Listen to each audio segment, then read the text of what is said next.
Hello students. मैं doctor Richa, department of political science, GLA college Daltonganj. आज 19वीं शताब्दी के सबसे लोकप्रिय राजनीतिक विचारक कार्ल मार्क्स के विचारों से आपको अवगत कराने की कोशिश कर रही हूँ।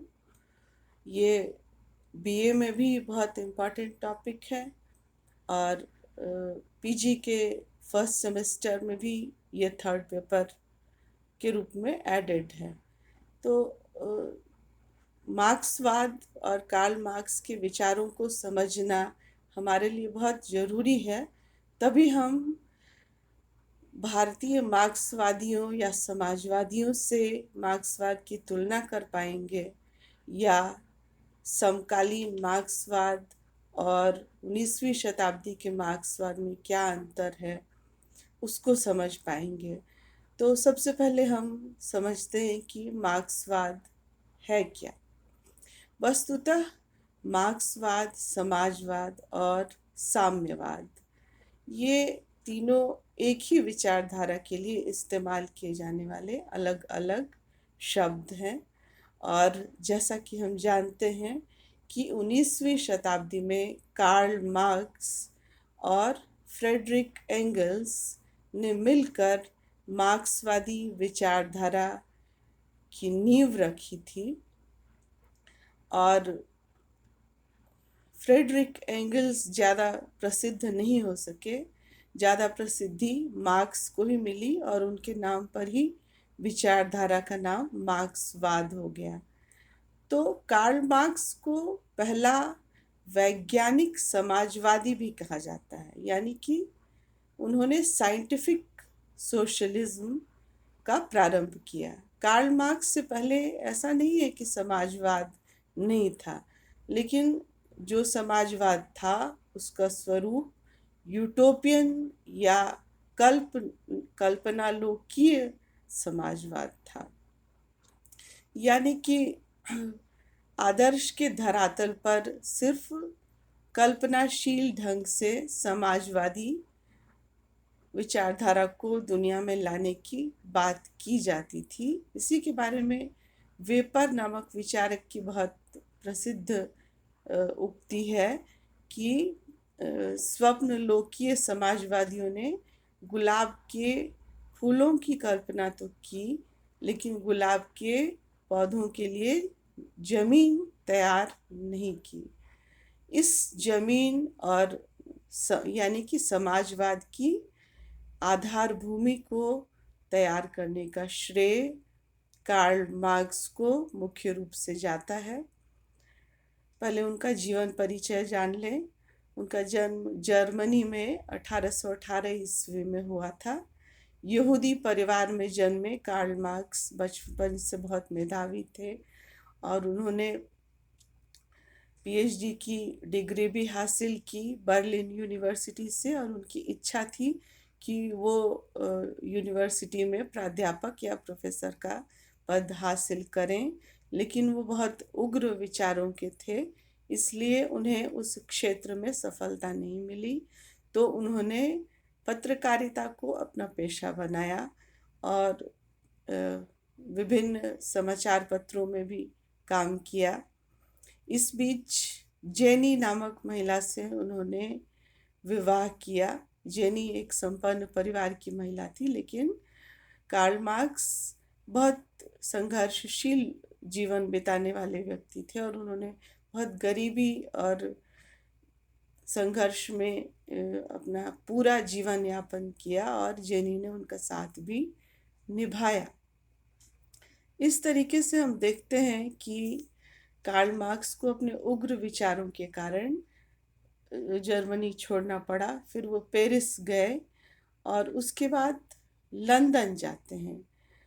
लंदन में फ्रेडरिक एंगल्स उद्योगपति थे, लेकिन वो अपने विचारों में बहुत क्रांतिकारी थे और कार्ल मार्क्स और फ्रेडरिक एंगल्स ने मिलकर कम्युनिस्ट मैनिफेस्टो नामक ग्रंथ लिखा था।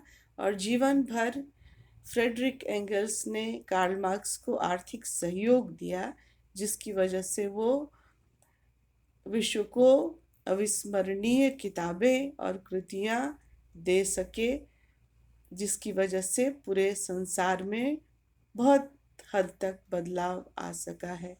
तो जैसा कि हम जानते हैं कि इंग्लैंड में आकर कार्ल मार्क्स बसे और उनकी प्रसिद्ध किताबें अगर देखें तो सबसे पहले कम्युनिस्ट मैनिफेस्टो, दास कैपिटल, इसके बाद द होली फैमिली, फ्यूअरबाख पर निबंध, थीसिस ऑन फ्यूअरबाख जो 1845 में प्रकाशित हुई, पॉवर्टी ऑफ फिलॉसफी, फ्रांस में वर्ग संघर्ष, the class struggle in France 1850 में प्रकाशित हुई, the critic of political economy यानी राजनीतिक अर्थव्यवस्था की विवेचना 1859 में प्रकाशित हुई, वैल्यू प्राइस एंड प्रॉफिट 1865 में प्रकाशित होती है, और फ्रांस में गृह युद्ध, the civil war in France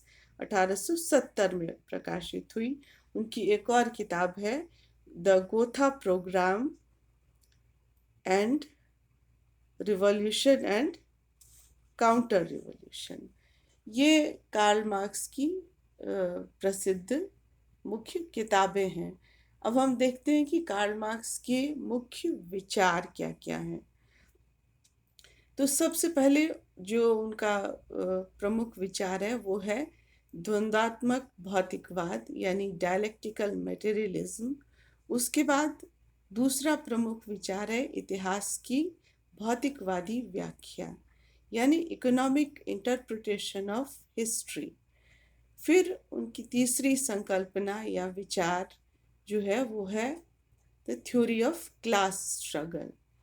चौथा है the theory of surplus value या अतिरिक्त मूल्य का सिद्धांत। उसके बाद कार्ल मार्क्स ने क्रांति का सिद्धांत भी दिया, और अंत में मार्क्स का राज्य के बारे में विचार। ये कार्ल मार्क्स के प्रमुख विचार हैं।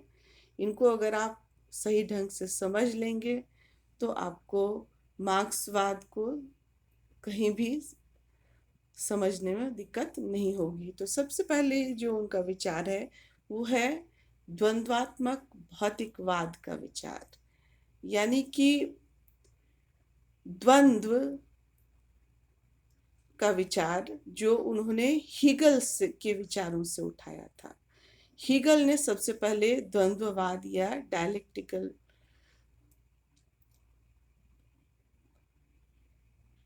रीजन का विचार दिया, और हीगल के द्वंद्व में या डायलेक्टिक में प्रमुखता विश्वात्मा या विचार का था।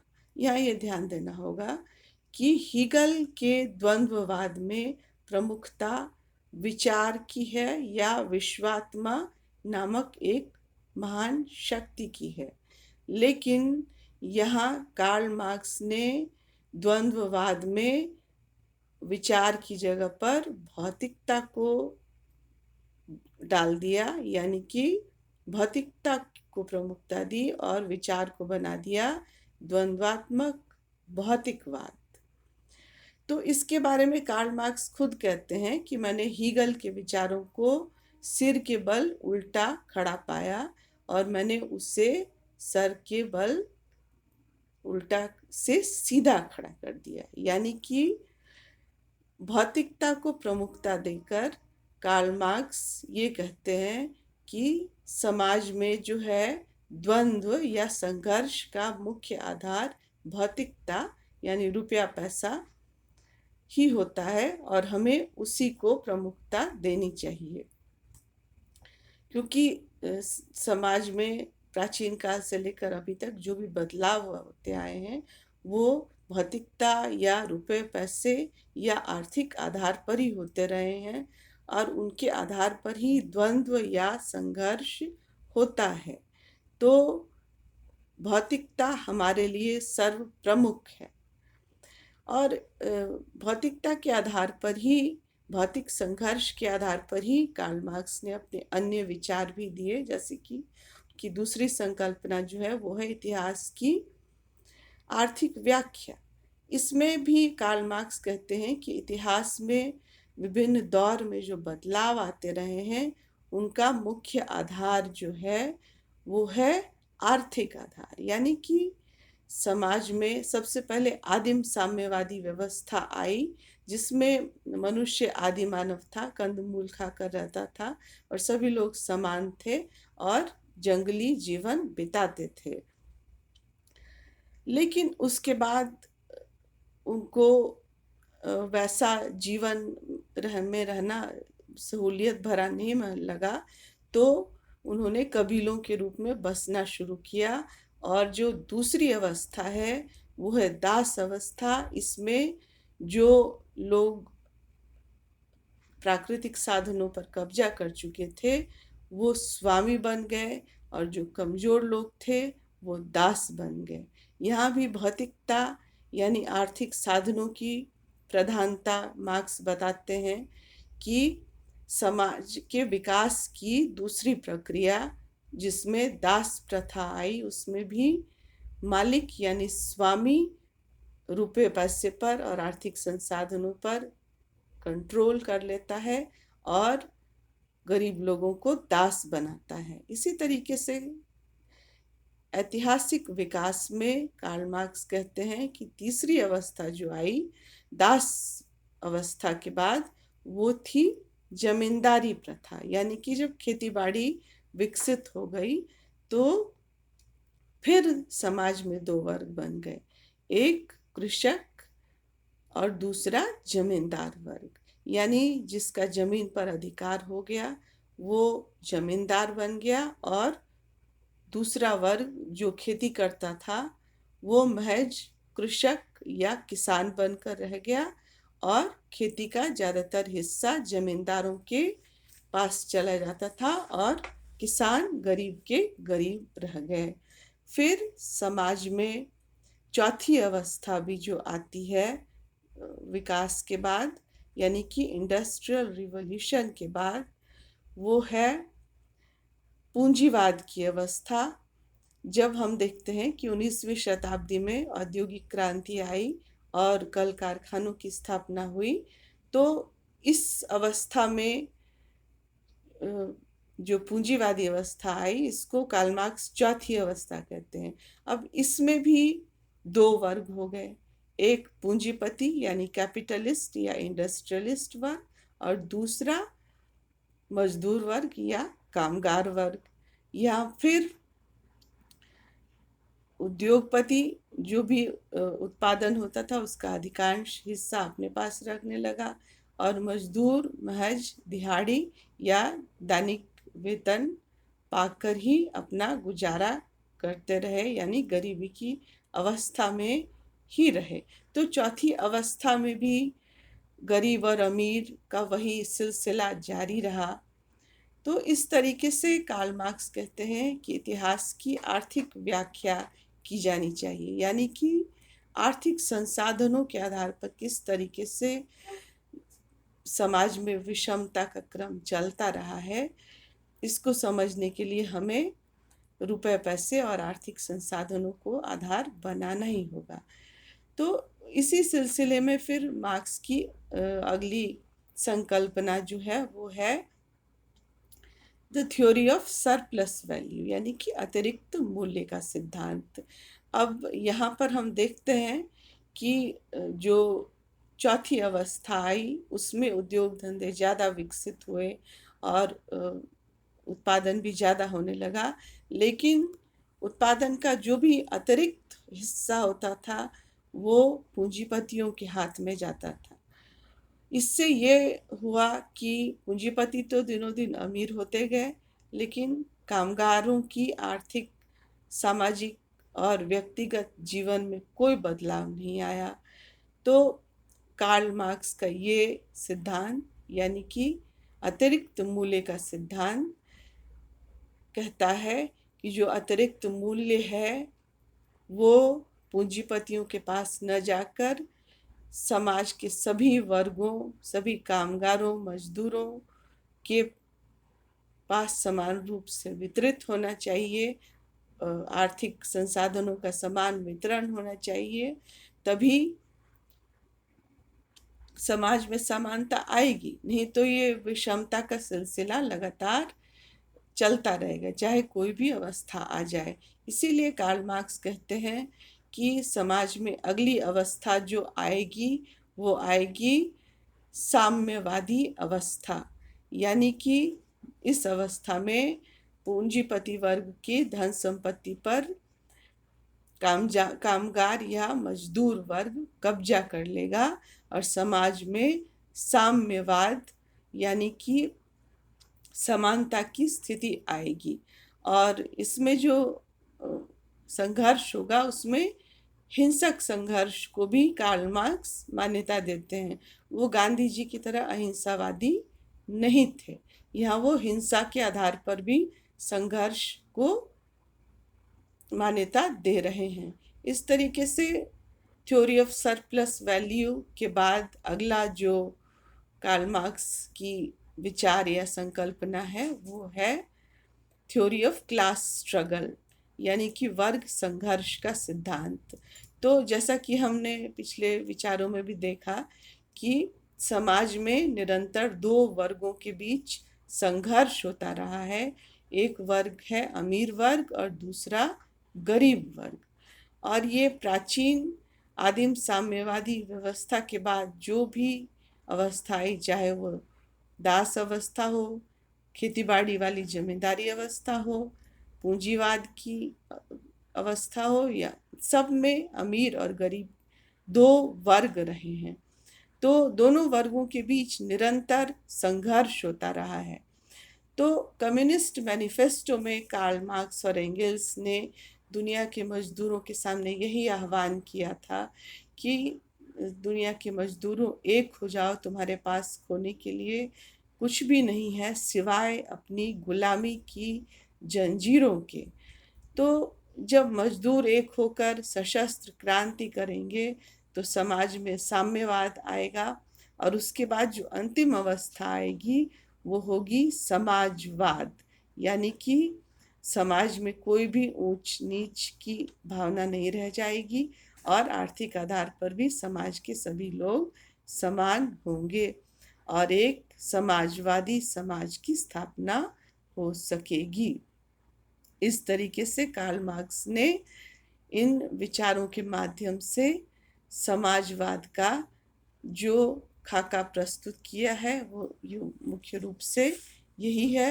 हालांकि कार्ल मार्क्स की आलोचना भी होती है, लेकिन कार्ल मार्क्स का मुख्य योगदान यही है कि उन्होंने आर्थिक साधनों को प्रमुखता देने की बात की। इसके साथ साथ कार्ल मार्क्स ने दुनिया भर में जो आर्थिक रूप से असमानता थी उसकी तरफ लोगों का ध्यान आकृष्ट किया और कार्ल मार्क्स के विचार अभी भी प्रासंगिक हैं। हालांकि 19वीं शताब्दी में ये बहुत क्रांतिकारी विचारधारा थी और 20वीं शताब्दी के मिड में यानी मध्यकाल के बाद मार्क्सवाद में भी सुधार की जरूरत महसूस हुई और अब नव मार्क्सवाद यानी कि न्यू ह्यूमनिज्म भी आ गया है, जिसमें कि मार्क्सवाद की ज़्यादा मानवीय रूप को बल या बढ़ावा दिया जा रहा है, यानी कि सिर्फ आर्थिक तत्वों की प्रधानता ही न हो बल्कि मानवीय तत्व भी जोड़े जाएं। तो इस तरीके से कार्ल मार्क्स के ये प्रमुख सिद्धांत थे जिनको अगर आप समझ लें तो फिर भारतीय समाजवादी विचारक जो हमें पढ़ना है सेमेस्टर 1 के पेपर 4 में 4 समाजवादी विचारक हैं, जेपी लोहिया, नरेंद्र देव और एम एन रॉय, उनको समझने में भी सुविधा होगी। Thank you.